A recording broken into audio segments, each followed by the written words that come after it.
सर्वप्रथम आप सभी को सुप्रभात। अजय आईएएस कंकड़बाग पटना के यूट्यूब चैनल पे आप सभी का स्वागत है। आज के इस वीडियो में जिस टॉपिक की चर्चा करने जा रहा हूं वह है व्यापार संतुलन या बैलेंस ऑफ ट्रेड। तो जब भी हम इस शब्दावली की चर्चा करते हैं तो इस शब्दावली यानी कि बैलेंस ऑफ ट्रेड को अंतरराष्ट्रीय व्यापार संतुलन, वाणिज्यिक संतुलन या शुद्ध निर्यात भी कहा जाता है। तो यहाँ पे ये चीज समझने की जरूरत है कि जब हम इस शब्दावली यानी कि बैलेंस ऑफ ट्रेड की चर्चा करते हैं तो इसका अभिप्राय निजी व्यापार से नहीं है, बल्कि जिस शब्दावली का प्रयोग हम विदेश व्यापार के संदर्भ में करते हैं, यानी कि जब हम विदेश व्यापार के संदर्भ में व्यापार संतुलन की चर्चा करते हैं तो इसका अभिप्राय किसी एक निश्चित अवधि के लिए किसी देश के आयात और निर्यात के मूल्य के संदर्भ में इसका प्रयोग किया जाता है। यानी कि जब किसी एक देश का आयात और निर्यात की जब माप हम करते हैं और वो भी दूसरे देश के संदर्भ में, तो उन देशों के आयात और निर्यात के मूल्य का जो अंतर होता है वही है क्या कहलाता है, व्यापार संतुलन कहलाता है। तो और जब भी हम व्यापार संतुलन की गणना करते हैं तो यहाँ पे ये तथ्य ध्यान में रखने वाली बात यह है कि इसकी गणना उस देश के संदर्भ में ही की जाती है और उस देश की मुद्रा के मूल्य में ही की जाएगी। यानी कि अगर अमेरिका के व्यापार संतुलन की अगर हम चर्चा करें तो व्यापार संतुलन हमेशा जो इसकी गणना होगी वो अमेरिकी डॉलर के संदर्भ में ही की जाएगी। और इसके लिए जो हम फॉर्मूला यानी कि सूत्र इस्तेमाल करते हैं तो उससे हम इस प्रकार से लिख सकते हैं, यानी कि व्यापार संतुलन इक्वल टू निर्यात माइनस आयात। तो यदि हम व्यापार संतुलन की गणना इस फॉर्मूले के हिसाब से करें तो दो देशों के संदर्भ में अगर हम करें तो हमें तीन ही स्थिति देखने को मिल सकती है। यानी कि या तो व्यापार संतुलन क्या होगा, वो सरप्लस होगा यानी कि आधिक्य, दूसरा डेफिसिट में होगा और तीसरा जो होगा वो बैलेंस होगा। तो इसे हम इस तरीके से भी समझ सकते हैं कि यदि भारत और अमेरिका के बीच में अगर हम बैलेंस ऑफ ट्रेड की गणना करते हैं और मान लिया जाए कि भारत और अमेरिका के बीच में 100 करोड़ डॉलर का व्यापार होता है, यानी कि अगर हम यहां पे लिख रहे हैं इंडिया, अमेरिका और इन दोनों के बीच का जो व्यापार है वो लगभग 100 करोड़ डॉलर के बीच में है।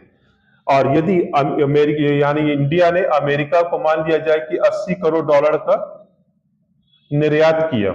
और अमेरिका ने भारत को 20 करोड़ डॉलर का निर्यात किया, तो यहाँ पे स्थिति क्या है, यानी कि भारत के संदर्भ में अगर हम व्यापार संतुलन देखें तो चूंकि इसका निर्यात अमेरिका को ज्यादा है और जाहिर सी बात है कि अमेरिका का निर्यात भारत को कम है, तो अब भारत के संदर्भ में क्या हो जाएगा, ये बैलेंस ऑफ ट्रेड सरप्लस यानी कि आधिक्य हो जाएगा। दूसरी तरफ अमेरिका के संदर्भ में यहाँ पे क्या हो जाएगा, ये डेफिसिट के तौर पे आ जाएगा। तो यहाँ पे और जब अगर हम यही स्थिति अगर दोनों में यानी कि 50-50 की स्थिति रहती तो इसी को हम क्या कहते हैं, यानी कि संतुलित, यानी कि बैलेंस ऑफ ट्रेड भी संतुलित तौर पे इसकी आ जाती है। तो पॉइंट यहाँ पर ये चीज होता है कि जब भी हम व्यापार संतुलन की गणना कर रहे हैं तो ऑब्वियसली उसको हम दो देशों के व्यापार के संदर्भ में देखते हैं, विशेषकर आयात और निर्यात के संदर्भ में ही। अब यहाँ पे एक प्रश्न स्वाभाविक तौर पे उठता है कि क्या व्यापार संतुलन में जब भी हम डेफिसिट या फिर घाटे की बात करते हैं, घाटे का व्यापार संतुलन अगर हम देखते हैं तो क्या वो हमेशा नकारात्मक ही रहता है या सकारात्मक व्यापार संतुलन भी हमेशा स्वस्थ माना जाता है। तो विदेश व्यापार के संतुलन के संदर्भ में हम ये नहीं कह सकते हैं कि हमेशा घाटे का ऑब्जेक्ट नुकसानदायक ही होता है या अगर सरप्लस है तो वो भी खराबी होगा वो चीज, क्योंकि अगर इसको अमेरिका के उदाहरण से देखा जाए तो 70 के दशक से ही अमेरिकी जो व्यापार संतुलन था दूसरे देशों के संदर्भ में वो हमेशा से नकारात्मक ही रहा, फिर भी वो एक विकसित अर्थव्यवस्था के तौर पे सामने आती है। तो मोटे तौर पे अगर किसी देश का व्यापार संतुलन डेफिसिट मोड में जा रहा है तो उसके कुछ परिणाम हम लोग को देखने को मिल सकते हैं। जैसे कि अगर यहाँ पे कहा जाए तो ऑब्वियसली एक पहला उसका जो डेफिसिट मिलकर मिलेगा कि कार्य के अवसरों में कमी। ये कैसे होगा, अगर डेफिसिट जा रहा है तो कार्य के अवसरों में कमी कैसे हो सकती है, क्योंकि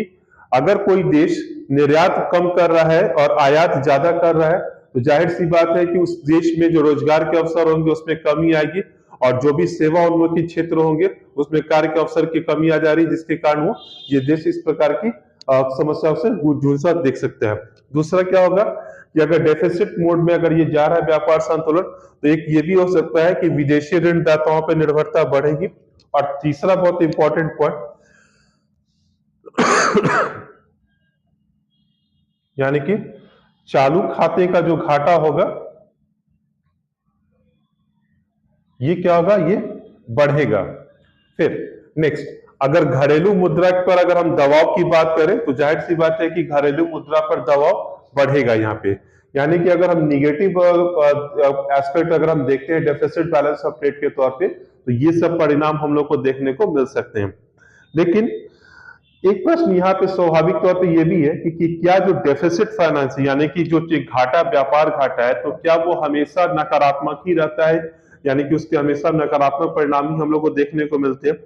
तो ये स्थिति हमेशा सही नहीं होती। यानी कि अगर कोई देश नकारात्मक व्यापार घाटे से भी जूझ रहा है तो भी उसको हमेशा खराब नहीं माना जाता है। वो भी इस कारण से क्योंकि अगर कोई देश अपने निर्यात और विनिर्माण को बढ़ाने के लिए कच्चे पदार्थों का आयात कर रहा है, जाहिर सी बात है कि अगर किसी एक देश से वो ऐसे पदार्थों का आयात कर रहा है कि जो कि कच्चे पदार्थ के तौर पे, परंतु बाद में उसी को परिष्कृत करके वस्तुओं का निर्माण करता है और उसे निर्यात करता है, तो ऐसी दशा में अगर दूसरे देश से उसका व्यापार घाटा है तो वो व्यापार घाटा उसके लिए नुकसानदायक साबित नहीं होगा। धन्यवाद।